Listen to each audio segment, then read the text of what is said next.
The steel door slammed shut with a loud bang that echoed through the empty hallway. Then everything went quiet. No voices. No footsteps. No window looking outside. Just one small concrete cell with a narrow bed, a metal toilet, and a tiny slot in the heavy door where food was pushed through once a day. For 23 hours every single day, Daniel Carter sat alone inside that cell. He counted cracks in the wall. He counted drops of water from a leaking pipe. He counted every heartbeat because there was nothing else to count. The prison called it solitary confinement. Some inmates called it the box. Others whispered a different name. The place that changes people forever. Daniel had survived dangerous gangs. He had survived riots. He had survived violent inmates. But now he was trapped in complete silence. The strange part wasn't that he was alone. The strange part was that every night, at exactly 2:17 a.m., Daniel heard 3 slow knocks coming from the wall beside his bed. Knock. Knock. Knock. There was supposed to be nobody in the next cell. The prison records said it had been empty for months. So who kept knocking? Daniel made one terrible decision. He knocked back. The answer he received would uncover a prison secret that almost nobody had ever lived long enough to tell. But to understand why Daniel ended up spending 23 hours alone every day, we have to go back to where his story really began. Months earlier, Daniel Carter was 34 years old. He had grown up in Ohio with his younger sister, Emily. Their father had been a truck driver, and their mother worked long hours at a grocery store. Money was always tight, but they stayed together and looked after one another. Daniel was a quiet man. He fixed cars for a living and dreamed about opening his own repair shop one day. Most people who knew him described him as calm, patient, and hardworking. But one terrible choice changed everything.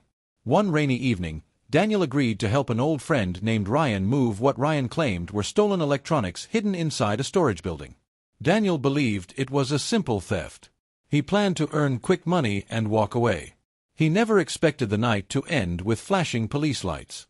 He never expected someone inside the building to be badly injured during a struggle started by Ryan.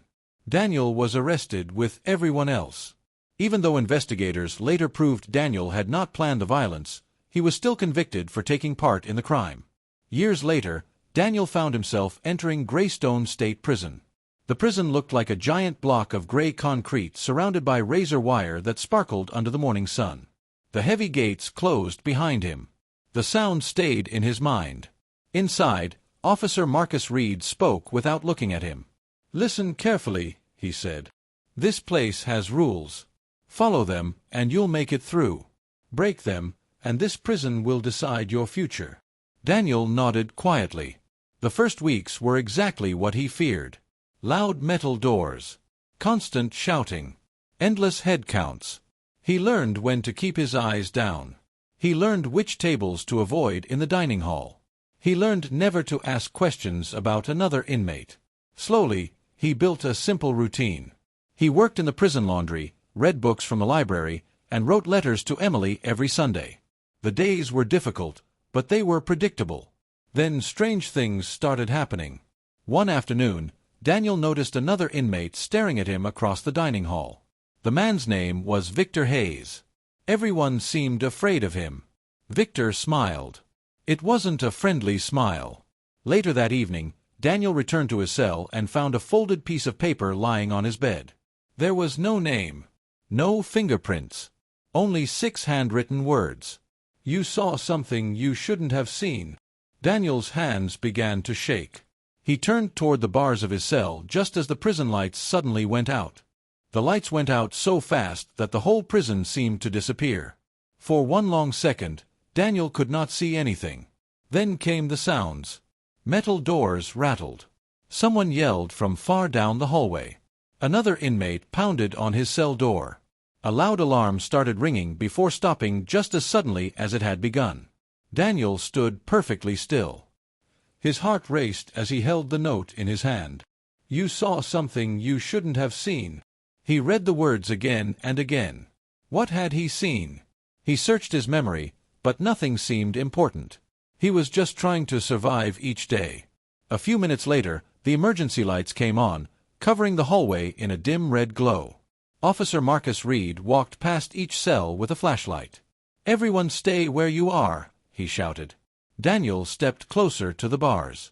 "Officer Reed." Reed stopped. "What is it?" "I found this on my bed." Daniel slid the folded note through the bars. Officer Reed read it without changing his expression. "Did you see who left it?" "No." Reed looked down the hallway before handing the paper back. "Keep your head down, Carter. Don't ask questions." Then he walked away. That answer only made Daniel more nervous. The next morning, prison life returned to normal. Breakfast arrived before sunrise. The inmates lined up quietly. Daniel carried his tray and looked around the dining hall. Victor Hayes was sitting at the same table as before. This time, Victor did not smile. He simply watched Daniel from across the room. Every time Daniel looked away, he could still feel Victor's eyes following him. Later, Daniel reported to the prison laundry. The machines were loud enough to make normal conversation impossible. Steam filled the room. The smell of soap mixed with old fabric.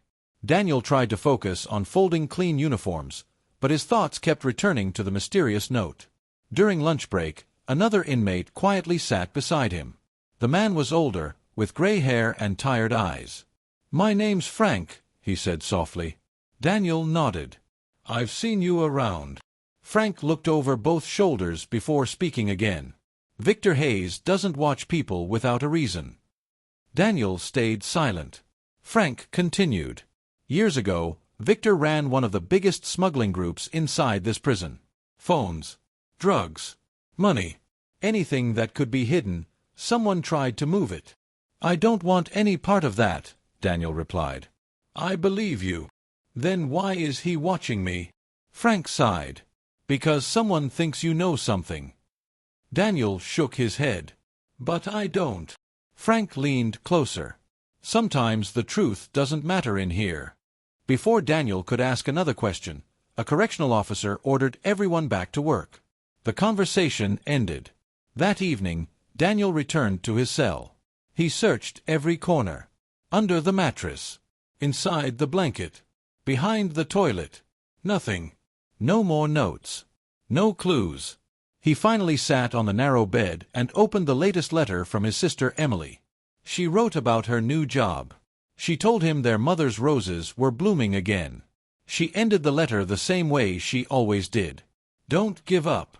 One day you'll come home." Daniel smiled for the first time in days. For a little while, he forgot about Victor. He forgot about the strange note. He even forgot about prison. Then the evening count began. Officers walked cell to cell. One inmate failed to answer. The hallway suddenly filled with shouting. Several officers ran toward the far end of the housing unit. Daniel could only hear pieces of the conversation. "Open it. Call medical. Hurry." The entire block fell silent. Nearly an hour later, Officer Reed returned. His face looked pale. He stopped outside Daniel's cell. "Pack your things." Daniel stood up. "What happened?" "You've been reassigned." "To where?" Reed hesitated before answering. "The Special Housing Unit." Daniel frowned. "I didn't do anything." "I know. Then why am I being moved?" Reed lowered his voice. "Because the inmate found unconscious tonight was the same man who was trying to warn you." Daniel's eyes widened. "Frank." Reed nodded once. "He survived, barely." Daniel's stomach tightened. "But who attacked him?" Reed looked directly into Daniel's eyes. They found one word scratched into the wall beside his bed. Daniel could barely breathe. "What word?" Officer Reed answered quietly. "Carter." Before Daniel could say another word, two officers appeared behind Reed carrying handcuffs. One of them unlocked Daniel's cell. The other spoke only 4 cold words. "Turn around." "Hands behind." Daniel slowly turned around and placed his hands behind his back. The cold handcuffs clicked shut around his wrists. He looked at Officer Reed. "There has to be a mistake." Reed's face stayed serious. "I hope there is." The officers led Daniel down a long hallway. Every door they passed slammed shut behind them with a heavy crash. The sound echoed through the prison like thunder. No one spoke. After several minutes, they reached a part of the prison Daniel had never seen before. The walls were thicker. The lights were dimmer. The air felt colder. A metal sign on the wall read, "Special Housing Unit." One officer unlocked another heavy steel door. "This is where you'll stay until the investigation is over."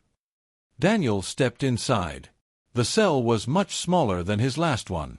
There was a concrete bed with a thin mattress, a stainless steel sink, a metal toilet, no television, no books, no other inmates to talk to. The officer pointed to the door. "You'll spend 23 hours a day in this cell. You'll get 1 hour alone for exercise." The door slammed shut. Daniel was officially in solitary confinement. At first, he tried to stay calm. He counted the bricks in the wall. He folded his blanket neatly. He exercised by doing push-ups and walking tiny circles around the cell. He told himself this would only last a few days. But the silence was different here. It wasn't peaceful. It felt heavy. Every little sound seemed louder than it really was. The drip from the sink.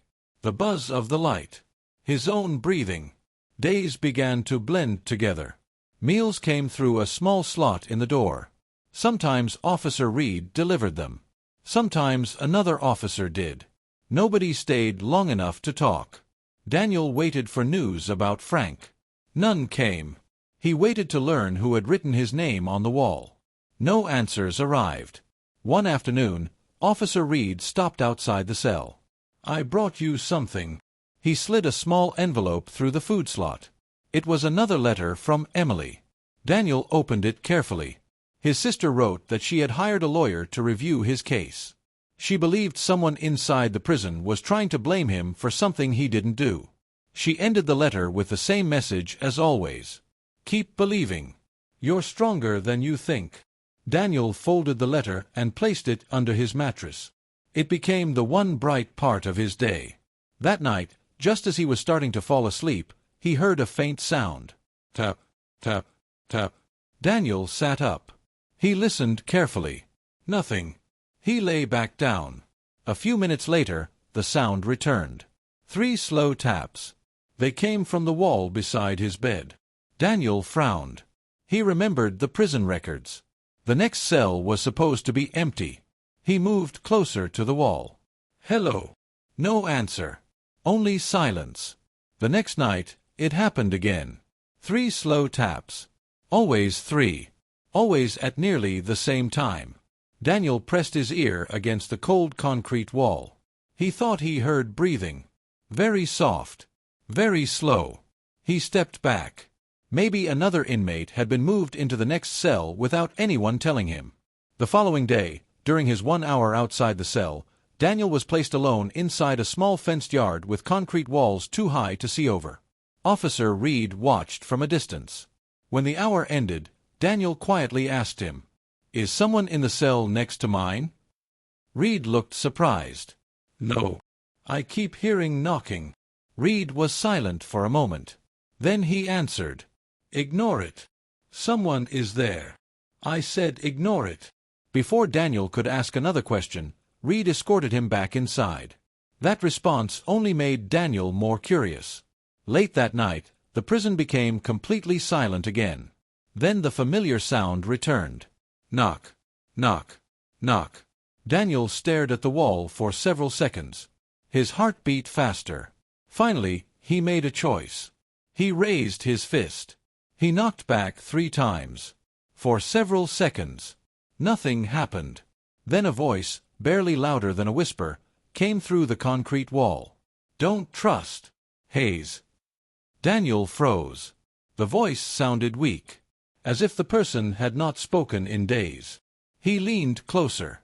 "Who are you?" No answer. Instead, another 3 knocks echoed through the wall. Then the whisper returned. "They're watching." Before Daniel could ask another question, loud footsteps raced down the hallway. Keys rattled. Several officers stopped outside his cell. The food slot flew open. Officer Reed looked directly at Daniel, his face filled with alarm. "Carter," he said urgently, "step away from that wall. Right now." At that exact moment, a deep cracking sound echoed from inside the concrete beside Daniel's bed. Daniel jumped backward just as a loud crack echoed through the wall. A small piece of concrete broke loose and hit the floor. Dust filled the tiny cell. Officer Reed unlocked the door so quickly that it almost bounced back on its hinges. "Step out," he ordered. Daniel did not argue. He hurried into the hallway while 2 maintenance workers and several officers rushed inside the cell. One worker shined a flashlight into the crack. His eyes grew wide. "There's an empty space behind this wall." Officer Reed frowned. "How is that possible?" The worker shook his head. "I don't know. This wasn't shown on the building plans."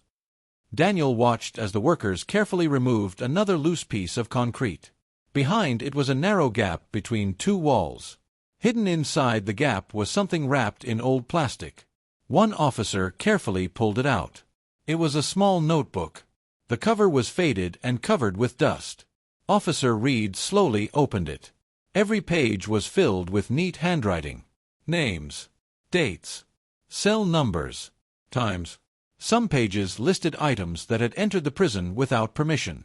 Other pages listed payments and secret meetings.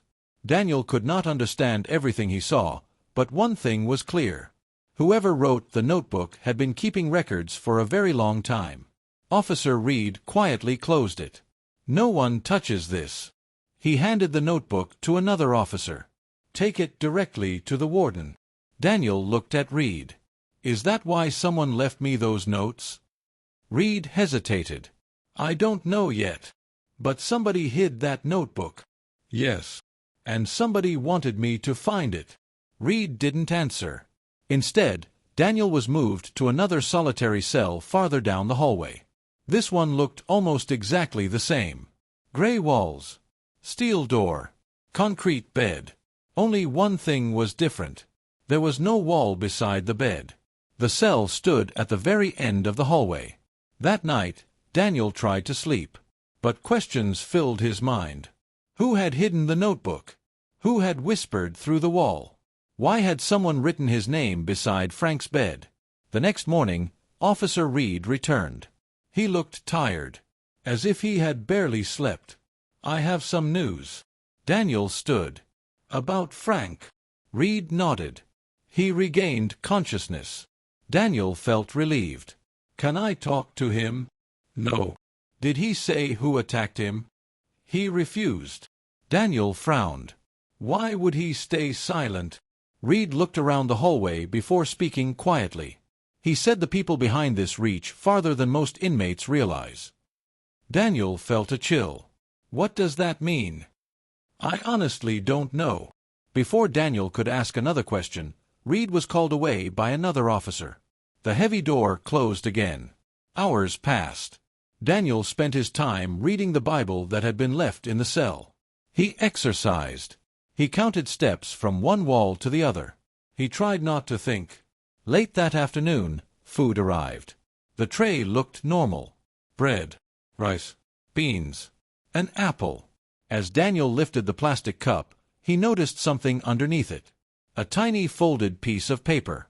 His heart raced. He quickly unfolded it. Only one sentence was written inside. "The notebook is only the beginning." Daniel immediately looked toward the food slot.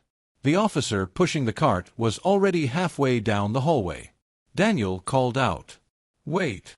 The officer turned around. It wasn't Officer Reed. It was someone Daniel had never seen before. The man simply smiled. A cold, empty smile. Then he kept walking. That night, Daniel could not sleep. Someone inside the prison was still passing him secret messages. Someone was risking everything to reach him. The following morning, Officer Reed returned earlier than usual. His face was tense. "We need to move you again." Daniel sighed. "Another cell?" "No." "Then where?" "The warden wants to question you personally." Daniel was escorted through several locked doors until he reached the administration building. The warden sat behind a large wooden desk. A thick file rested in front of him. Without saying a word, The warden opened the file and slid a photograph across the desk. Daniel stared at it. His blood ran cold. The picture showed the hidden notebook, exactly where it had been found. But someone else was standing beside the wall. Someone wearing a correctional officer's uniform. The officer's face was perfectly clear. Daniel looked up in shock. "That's impossible." The warden leaned forward. "You know him." Daniel swallowed hard. "Yes." "Who is he?" Daniel's voice barely came out. "That's Officer Marcus Reed." The room fell completely silent. Just then, the office door burst open. A frightened deputy rushed inside. He looked directly at the warden. "Sir." "What is it?" The deputy struggled to catch his breath. "Officer Reed is gone." "What do you mean, gone?" "He disappeared less than 5 minutes ago. And he took the notebook with him." The room became completely silent. Daniel looked from the deputy to the warden. "No," he said quietly. "Officer Reed wouldn't do that." The warden folded his arms. "The photograph says he was standing next to the hidden wall. Now the notebook is missing. We have to follow the facts." Daniel's mind raced. Everything he believed had been turned upside down. Had Officer Reed been lying all along? Or was someone trying to make him look guilty? Within minutes, the prison went into lockdown. Every gate was closed. Every hallway was searched. Every officer checked in. But Officer Marcus Reed was nowhere to be found. Hours passed with no answers. Then a call came over the prison radio. An officer had found an abandoned maintenance cart near an old storage building inside the prison grounds. Inside the cart was the missing notebook. Officer Reed was not there. The warden carefully opened the notebook. This time, a folded envelope slipped from the back cover. On the front were 4 words. "Open in front of Carter." The warden slowly opened the envelope. Inside was a handwritten letter. The first line changed everything. "If you are reading this, I may already be missing. My name is Marcus Reed, and I have been gathering evidence against a criminal smuggling network operating inside Greystone State Prison." The room was silent as the warden continued reading. Marcus Reed explained that for years, a small group of dishonest staff members had secretly worked with a few inmates to smuggle illegal items into the prison. Reed had quietly collected names, dates, and records, writing everything in the hidden notebook. He wrote that he could trust very few people. He also explained why Daniel had become involved. The night Daniel received the first note, he had accidentally walked past a storage room where members of the smuggling group were meeting. He did not understand what he had seen, but the group feared he had recognized someone. To protect Daniel, Reed arranged for him to be moved into solitary confinement. It was not meant to punish him. It was meant to keep him alive while Reed finished gathering evidence. Daniel lowered his head. Everything finally made sense. "What about Frank?" he asked. The warden turned another page. Reed had written that Frank was secretly helping investigators by passing information. The attack on Frank happened after members of the smuggling group suspected he was sharing information. Thankfully, Frank survived. The whisper through the wall had also been real. An empty maintenance space behind the cells had carried sound farther than anyone realized. Frank had been temporarily housed nearby after the attack, allowing him to warn Daniel without anyone knowing. The warden closed the notebook. "We're sending all of this to state investigators." Over the next several weeks, investigators interviewed staff members, reviewed security records, and compared them with the notebook's detailed notes. The evidence matched. Several dishonest employees were arrested and charged for crimes related to smuggling and corruption inside the prison. A small number of inmates who helped run the operation also faced new criminal charges. Greystone State Prison introduced stricter security procedures to prevent the same kind of corruption from happening again. Daniel was cleared of any involvement. Investigators confirmed that he had never been part of the smuggling operation. A few months later, Daniel was moved out of solitary confinement. For the first time in many weeks, he stepped into the prison yard without spending 23 hours locked alone in a cell. He closed his eyes and felt the fresh air on his face. It was only 1 hour outside, but after so much isolation, it felt like freedom. Not long after, Daniel's lawyer filed new legal motions related to his original conviction. During the review, additional evidence showed that Daniel had not planned the violent part of the crime that had sent him to prison. The court reduced his sentence. On a bright autumn morning, the prison gates finally opened. Emily was waiting outside. She ran to her brother and hugged him tightly. "I told you not to give up," she said with tears in her eyes. Daniel smiled. "You never did." Months later, Daniel found work repairing cars again. He also spoke with community groups about making careful choices, accepting responsibility for mistakes, and the importance of honesty in the justice system. He often remembered the small concrete cell where he had spent 23 hours alone every day. It had been one of the hardest times of his life. But it had also revealed the truth. Sometimes, the loudest secrets are hidden behind silent walls. Sometimes, courage means staying calm when you are completely alone. And sometimes, one ordinary person can help uncover a crime simply by refusing to stop searching for the truth. The steel doors of Greystone State Prison still closed with the same heavy sound. But thanks to the courage of honest investigators, truthful witnesses, and people who chose to do the right thing, the secrets hidden behind those walls would no longer stay buried. Thank you for watching. Every crime has a story, and every clue matters. Follow Crime Crimythrax for more true crime documentaries. If you enjoyed this video, tap follow, like, and leave a comment below. Thanks for being part of our community.